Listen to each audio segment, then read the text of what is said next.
Yes, the trending viral. క్లైమాక్స్లో ఎక్కువ యాడ్లేస్తే కొడతారు ఫ్యాన్స్. అందుకనే మా మృత్యుంజయుడు, మా సుప్రీం హీరో సాయి ధరమ్ తేజ్, సాయి దుర్గా తేజ్ ఎప్పుడు అలా నవ్వుతూ, ఎందుకంటే ఫ్యామిలీలో ఎంతో ఆహ్లాదంగా ఉండే వ్యక్తి, అందరినీ కలుపుకుపోయే వ్యక్తి, నాకు చాలా చాలా ఇష్టమైన వ్యక్తి.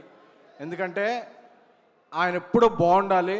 ఈ టీజర్ చూస్తుంటే నాకు ఒకటే మాట గుర్తుకొస్తుంది, seize the records.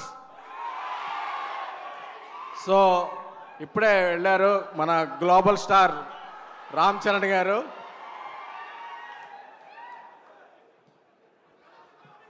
So Sankranti నుంచి మన గేమ్ చేంజ్ అవుతుంది. గేమ్ చేంజర్ సంక్రాంతికి అన్ని రికార్డులు కొట్టాలని హృదయపూర్వకంగా కోరుకుంటూ మా రాజాసాబ్ డైరెక్టర్ మారుతి గారు మాట్లాడవలసిందిగా కోరుకుంటున్నాను. అదేంటండి, నా పని కూడా మీరే చేసేశారు.